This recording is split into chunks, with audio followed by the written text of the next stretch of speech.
What did you do to me? Your body won't last long. You're gonna be stuck in there for the rest of your life. You get me out of here, you son of a... Calm down, Mr. Brandt. You're a cat. I hate cats! Crappy movies suck, obviously. I hate to waste my money or my time on something that is truly bad, like Suicide Squad bad, where every decision seems to be made for maximum shit. Something tells me a whole lot of are about to die. It's a shame, but in the end, I think crappy movies are an inevitable part of the cinematic ecosystem. You're not ever going to get away from them. And whether or not they make money, some of which unfortunately do, no one is setting out to make a movie that is a piece of crap. I'm talking about a completely superfluous bottle of cough syrup, that's like $6. Are you joking? What's more insidious, in my opinion, are movies that are just passable. Films just good enough not to be terrible. I mean, passable films, they aren't bad. They might even be better than okay, but they're a far cry from great or noteworthy or something that you would like to see more than once. They're the cinematic equivalent of this image. They don't fall apart, but their balance is always precarious. In the last handful of years, my annoyance with passable movies has steadily increased in proportion with their steadily increasing number. Passable films like to multiply. They do just enough for the audience and just enough for the studio and just enough for the stars. They have no problem being funded. Stop! I need to know what is happening right now. For a long time, I've attributed the major problem with passable movies to a lack of tonal control. The emotional logic of the narrative in films like these often feels a bit out of whack. Either the film tries to be too many things at once, leading to unintended emotional confusion. John Francis Walker, by authority of Governor Nix, this unit has been authorized to extinguish your light.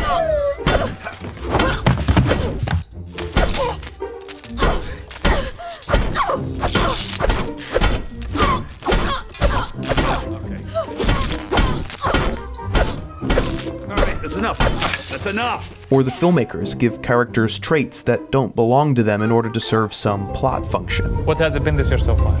Bernie Madoff, 2 wars without end, many million new people with no work, and that's just the first 2 weeks of January. Or emotional arcs initiated early in the story are abandoned without comment, often proving in the end to be entirely pointless.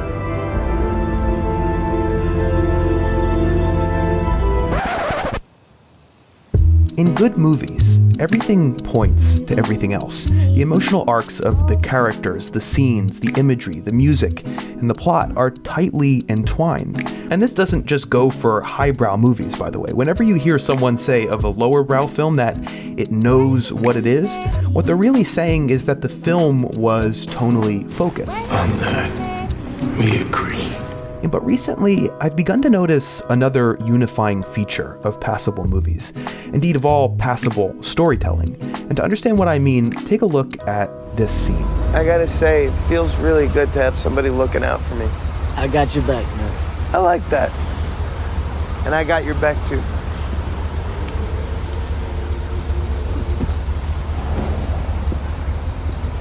Hey, Doug.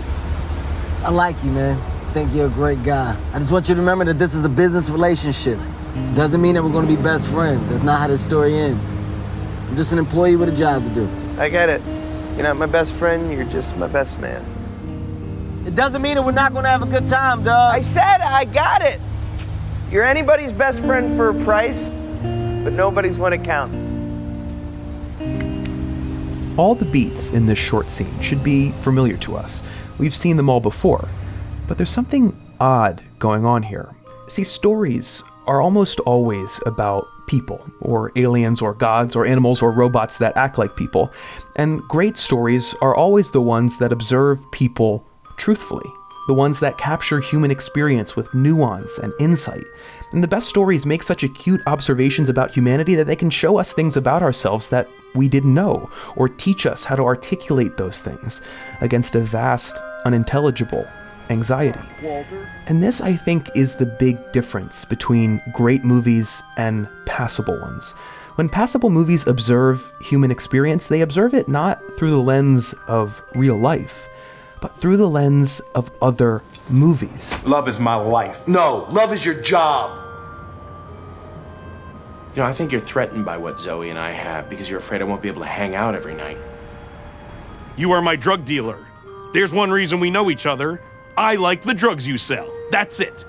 There is this huge library, this huge vocabulary of actions built up over the years that people you know don't really do, but which happen so often in TV and movies that they're familiar enough to an audience that they become, well, passable for human motivations.